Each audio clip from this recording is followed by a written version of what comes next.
Hi అండి. అందరికీ నమస్కారం. ఈరోజైతే నెయ్యి తయారీ విధానం అయితే చూపిస్తాను. చూడండి ఫుల్ వీడియో.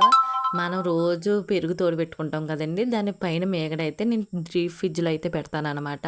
మామూలు కింద ఫ్రిడ్జ్‌లో పెడితే పసుపు రంగు వచ్చేసి మీగడ వాసన వచ్చేసి నెయ్యి అయితే స్వచ్ఛంగా ఉండదు. పై ఫ్రిడ్జ్‌లో పెట్టేస్తే కనుక ఎలగెట్టిన మీగడైతే అలాగే ఉంటదండి.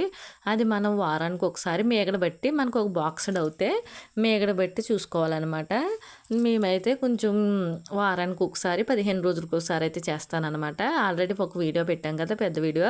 ఇది రెండోసారి అనమాట. అప్పటి నుంచి అయితే ఇప్పటికి అయిందండి మీగడ. డీప్ ఫ్రిడ్జ్‌లో కదా అస్సలు పోదనమాట. నేనైతే ఇలా మీగడ పెట్టుకున్నాక ఒక తెబాల్లో కొన్ని వాటర్ వేసుకుని మీగడ కూడా తీసేసుకుని చలకముతో అయితే ఇలాగా చలకమును తిప్పుకుంటా ఉంటే అలాగ ఒక అరగంటకు కానీ రాదండి. చిన్న మిక్సీ జార్లో కూడా వేసుకోవచ్చు. కొంచెం ఎక్కువ ఉంది కదా అని మేమైతే ఇలా తీసామన్నమాట.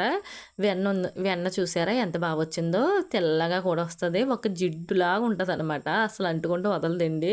ఇదిగో ఇదిగో చూడండి స్వచ్ఛంగా ఉంది కదా నెయ్యి అంటున్నాను. వెన్న చాలా బాగుంది కదా. వెన్న అంతా తీసేసుకున్నాక చక్క పొయ్యి మీద ఏమి ఎక్కర్లేదు, నూనె కట్ట వేయకోకుండా ఉత్త వెన్న ఎట్టేసుకోవాలండి. ఈ వెన్న మరిగేటప్పుడు మళ్ళీ మజ్జిగలాగా మారుతుంది.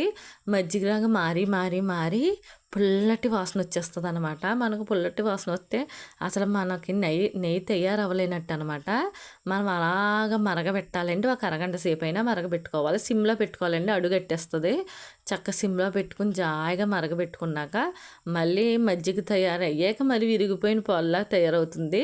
ఆ విరిగిపోయిన పాలులాగా కూడా చిక్కగా ఉంటుంది చూసారా. ఆ చిక్కదనం అంతా ఎరుపు రంగులోకి వచ్చేసి అడుగట్టేస్తుందండి. అడుగట్టేసాక తెల్లటి కొబ్బరి నూనెలాగా స్వచ్ఛమైనలాగా వస్తుంది అనమాట నెయ్యి. ఆ వాసన అయితే ఇప్పుడు వాసన అయితే బాగోదనమాట. నెయ్యి మరిగి కోల్డ్ వాసన అయితే చాలా చాలా బాగుంటుంది. మనకు నెయ్యి అయితే అయిపోయింది చూసారా, ఎర్రగా వచ్చి కమ్మటి వాసన అయితే వచ్చేస్తుందండి. మనకు ఆ కమ్మటి వాసన వచ్చినప్పుడు అయితే నెయ్యి తయారైపోయినట్టు అర్థమవుతుంది అనమాట. మనం చల్లార్చుకున్నాక బాక్స్లో వేసుకుంటే ఇలా గట్టి పడుతుంది అనమాట. ఇలా నెయ్యి తయారైనట్టు చూసారా ఎంత స్వచ్ఛంగా ఉందో నెయ్యి. మనం బయట కొనుక్కునేది అనమాట. ఇంట్లో చేసుకుంటే ఇలా ఉంటుంది, చాలా బాగుంటుంది. మీరు కూడా ట్రై చేయండి. మా వీడియోస్ నచ్చితే లైక్ చేయండి, సబ్స్క్రైబ్ మరి చేసుకోండి.